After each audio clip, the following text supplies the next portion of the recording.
สมัยนั้นอยู่เรือไททานิกแหละเรือไททานิกหักครึ่งมีคนอยู่ในหั่นประมาณ300 ล้านคนเนาะอยู่ในหั่นแหละวันนี้เวลาคนตายมันก็กลายเป็นซากคนตายเหม็นแล้วก็อยู่ใต้น้ำก็มีปลาสลายไปแล้วก็มีปลาพวกปลาลอกปลาไหลปลาคอปลาเค็งมากินเนาะมากินแล้วก็บัดนี้ก็มีประตูลับอยู่เฮาไปไขเบิ่งบ่มีหยังมีแต่โครงกระดูกเต็มไปเบิดแล้ววันนี้ก็ออกมาคืนแล้ววันนี้เขาก็ส่งไปปิวให้ว่าไอ้เหี้ยมาบักนี่มันอ่านมาบักได้ส่งยังมาให้กูนี่สัตว์เอ้ยเบิ่งกูสิเป็นนำค้างพอดีไปเอาไอ้เหี้ยมันนี่เดี๋ยว มีโยนมาโอ้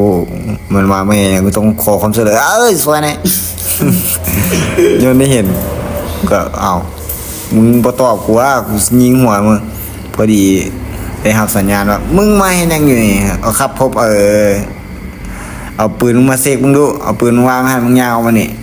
3 ปี 30 ปีไอ้เหี้ยเบิด